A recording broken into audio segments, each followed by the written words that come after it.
A biblical perspective on life, culture and current events. This is 2020 on Vision. This time on a Wednesday, we like to check in with Mandy Worby and all of those insights that you may not be hearing. I could say just about with absolute certainty you are not hearing a lot of the things that you'll hear over these next 10 minutes or so around the mainstream media, the things that are being said. There's a propaganda war going on, as we often talk about, but a special welcome back, Mandy Worby. Thank you. Nice to be with you, Neil. Mandy, let's start. Australia's intention to recognise a Palestinian state. This has been reported widely. You've had the Prime Minister and the Foreign Minister saying all sorts of things.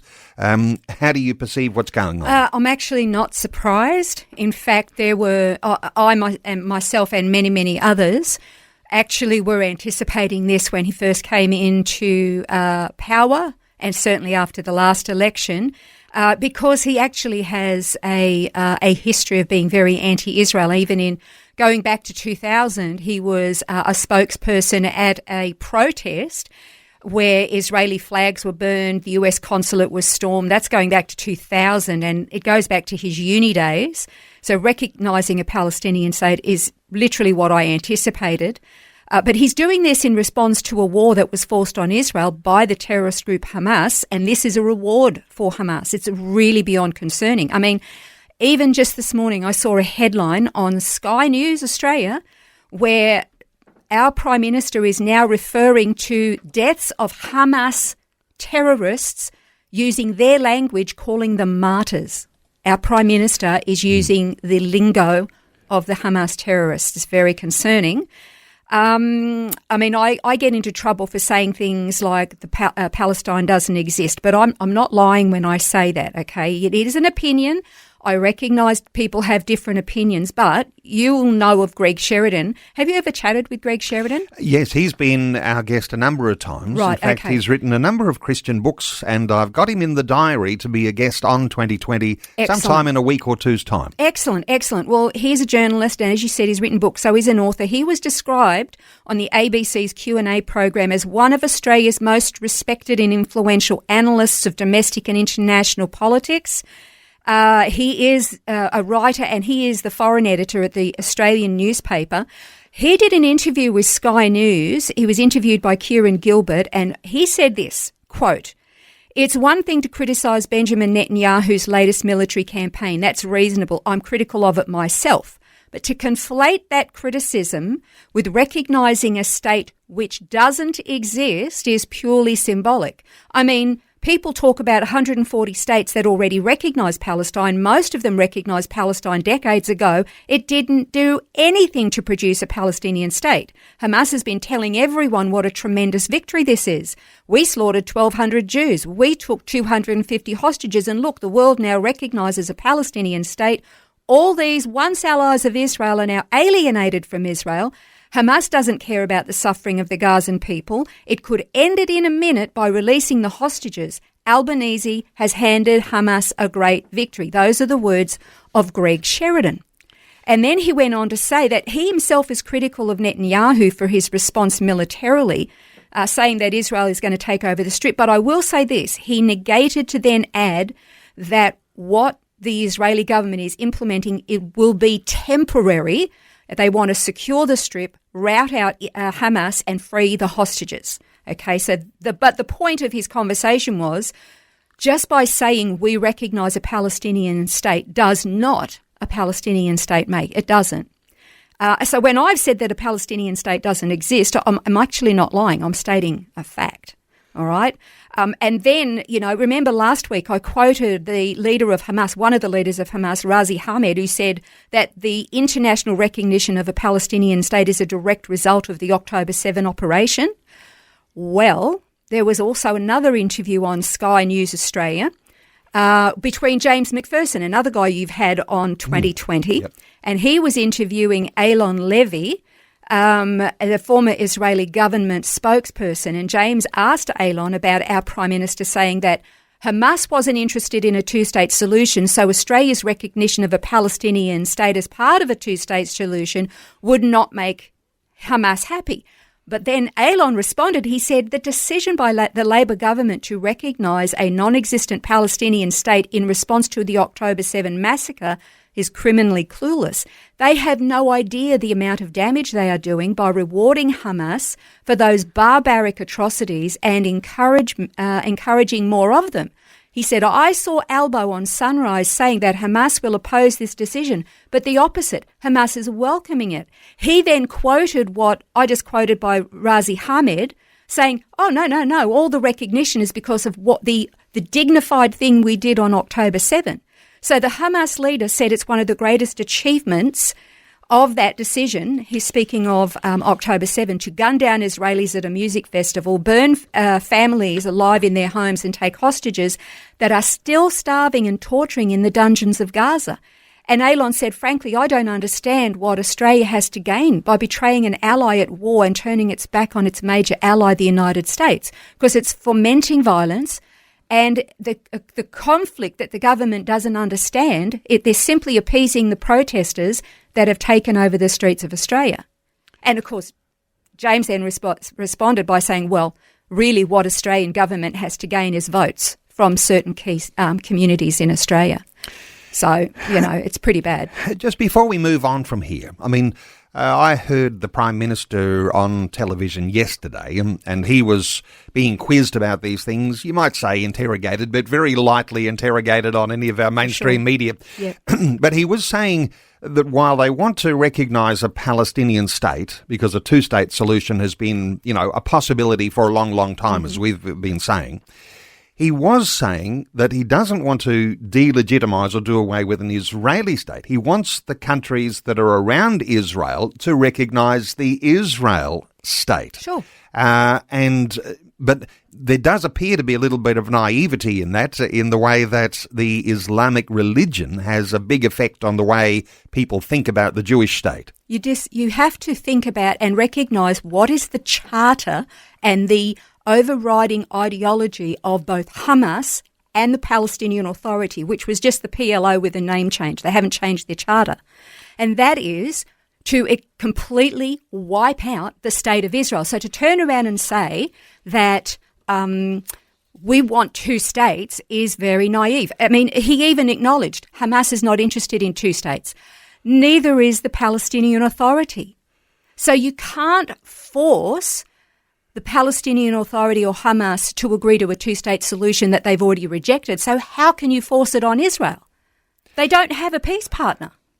And just goes to consolidate that the Israelis have offered the two-state solution 5 times. 5 times in the past. Yes. It's not them who have rejected it. No, it's not. It is actually and that's the truth, Islamic Neil. states. I'm glad you said that, because that is the absolute truth.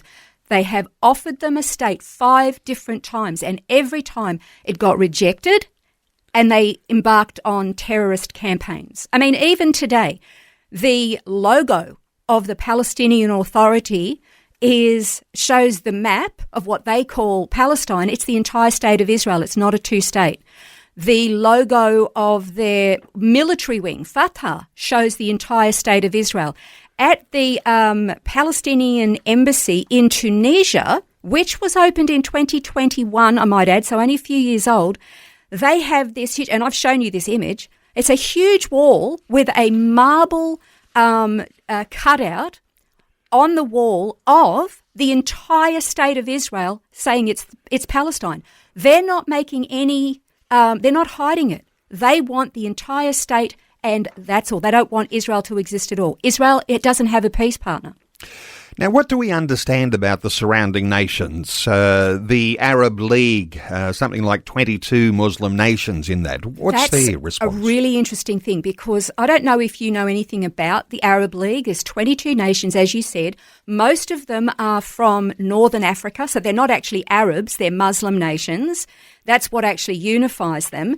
But after the 6-day war, Neil, Israel won a lot of land in that war of self-defense. She handed back 91% of land that she conquered legitimately, and she said to these nations, we want peace with you. We don't want to be at war. We want to be friends with you. We're not interested in war. Here's 91% back. The only bits she kept was for security purposes. But they all got together. The Arab League got together in Khartoum which is the capital of Sudan. And then they had this big conference. They called this the Khartoum Resolution. And what it resulted in, among other things, was what has been called the 3 no's. It's infamous. And it was a declaration where they jointly said there would be no peace with Israel, no negotiation with Israel, no recognition of Israel. And they have not since that time. But since October 7, this is massively significant, Neil, because there are a lot of Arab nations, and I'm going to talk about the Emirati states and others, they actually want to come into modernity. They don't want to be living like 6th century Arabs anymore. They want to come into the modern era, and violence and terrorism is not what they want. That's some of them, not all of them. But what was the significance is that since October 7 and this unfolding of Hamas's vile cruelty and their brutality, the entire Arab League a number of weeks ago, plus 17 other nations in the entire EU, they gathered together in what they called a 2-state confab. I mentioned it briefly a few weeks ago. They still want a 2-state solution, but they have publicly stated this, quote, "In the context of ending the war in Gaza, Hamas must end its rule in Gaza and hand over its weapons to the Palestinian Authority with the international engagement and support in line with the objective of a sovereign and independent Palestinian state. We condemn the attacks committed by Hamas against civilians on October 7th.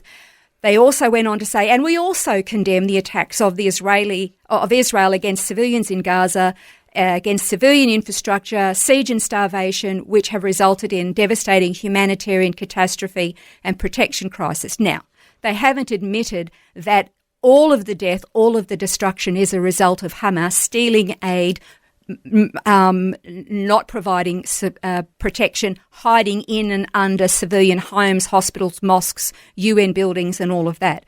But what is significant is the entire Arab League is now acknowledging Israel and they are denying Hamas.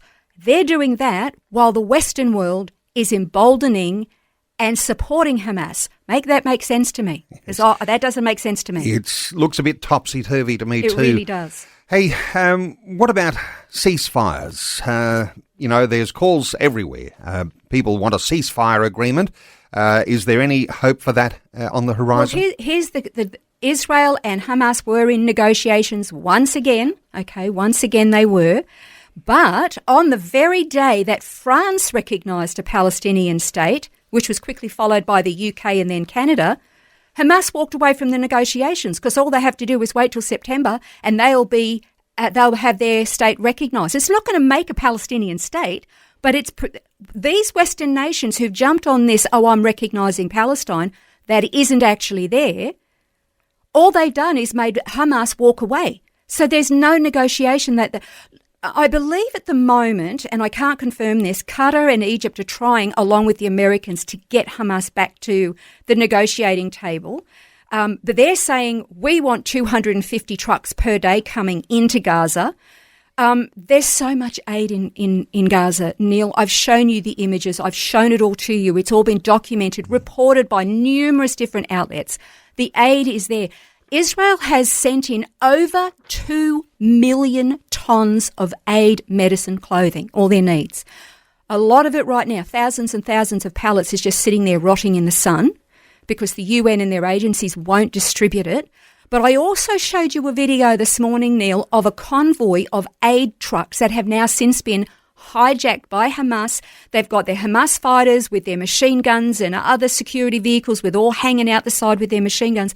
They've just stolen it from their people. And it was a video from a building by a civilian who actually recorded Hamas again stealing the aid. So will they be able to go back and negotiate? I don't know where it is. Why would they when Hamas is getting what they want and they don't have to do anything to get it? They don't have to give back the hostages. They don't have to surrender and put down their weapons. They've said they won't. So I really don't know where that's at. And if that sort of video footage that you showed me earlier is available, we might wonder why it's not being included in reporting of responsible news organisations around the world. It makes me sad because I get into trouble for saying this as though I'm telling lies, but I bring the receipts for you, Neil, so that you can see it. I'm not lying.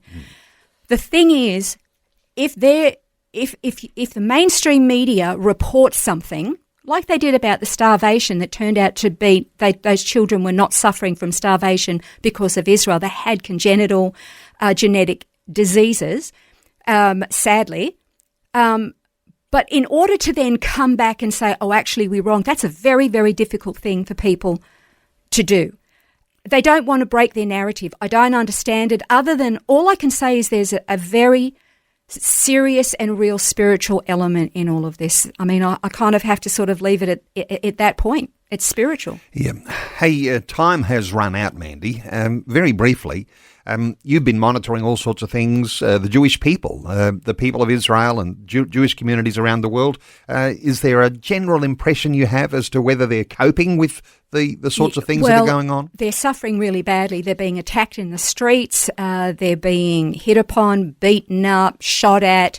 I cannot, in front of their children, they're all being, it's bad, Neil, it's really bad. Like in the UK, in Australia, or in different places in Europe and America, anti-Semitic attacks are up over 1,000%, and it's getting worse by the day.